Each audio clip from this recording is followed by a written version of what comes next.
Hey guys, what's going on? Hope you guys had a great weekend. I'm Strawberry Ice. Let's get into it. We had some college basketball over the weekend. Kentucky put a whooping, I should say, on number one at the time, Tennessee.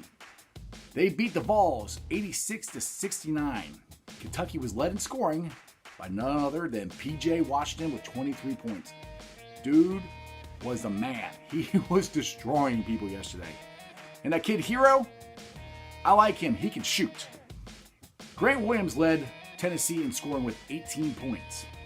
Now, all you Kentucky fans out there, I'm tired of hearing that Calipari doesn't get his teams ready. He had his team ready to go. I had somebody earlier this week like, well, with all the talent he's had, he should have won more than one NCAA tournament or one more championship. Okay. Do you guys remember the year we had Randall and the Collins twins and everybody's like, oh, we're terrible, we're not going to be good, blah, blah, blah, blah. How many games came down to one shot there and Kentucky made it? That's the difference in the NCAA tournament. Just because you're the most talented team does not mean you are entitled to win or you deserve to win or anything. That's why you play the games. Just be happy. You guys get great recruits, you have a great coach, and you win a lot. What else do you want? Yeah, we want championship. Well, sorry, it doesn't always happen. I just get tired of hearing, oh, we should have won more.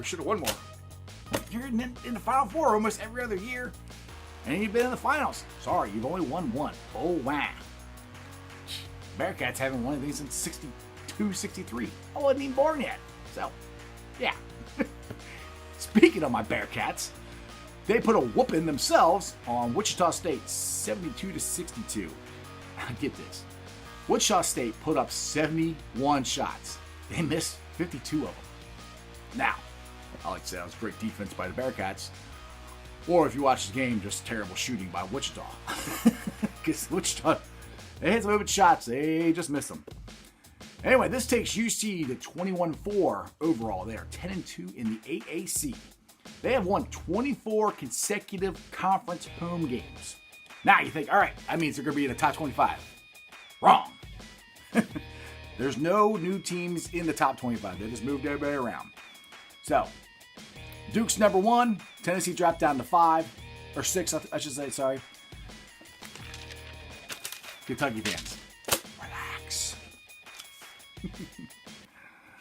All right.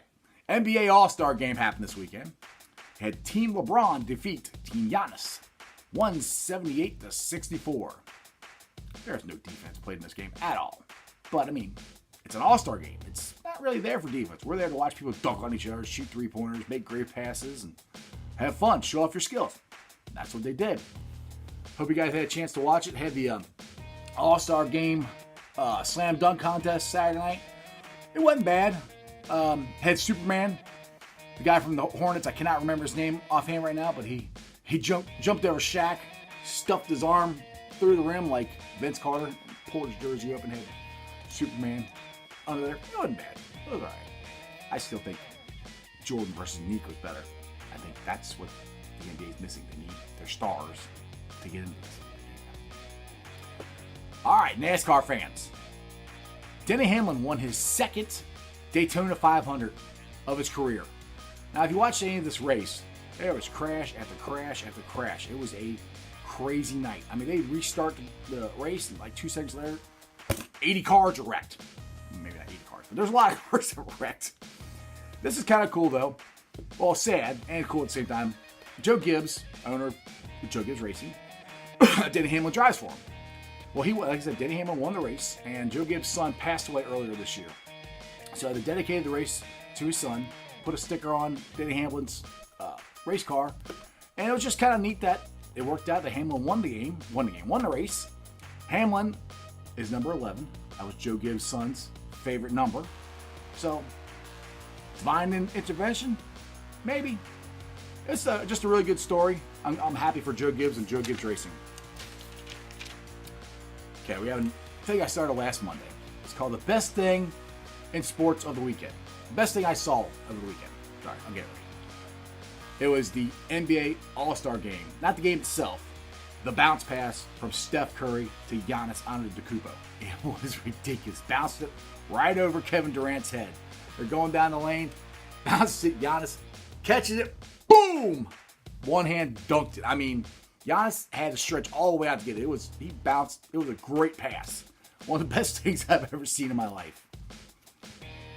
You should check it out. It's on YouTube, ESPN. It's all over the internet. I'm sure you can find it. All right, getting into my 2-cent rant for today. I don't do this every show, but every once in a while I do. Following back up on a show a story I covered Friday. Colin Kaepernick, as you know, settled out of court with his collusion case in the NFL for a reported $80 million to $40 million. They're not telling us how much it actually is. That's just what everybody's guessing or leaked out. Either way, that's a lot of money. 90% of us would be extremely happy to take that and go on our merry way, like Colin is. Now, my question is, not necessarily to sell out his cause, because the collusion case and his kneeling are two different things. Kneeling is for police brutality. The court case was for collusion. Now, my question is, if the NFL was willing to pay you that much money, then you must have had something on them. So, which, if you ask my opinion, yes, it was collusion. I mean, Colin Kaepernick should be given a chance to play football. I mean, he's good enough to be a backup quarterback. NFL doesn't want to deal with all the kneeling and everything like that. That's obvious. It's collusion. That's, I think it's obvious because the NFL settled out of court for it.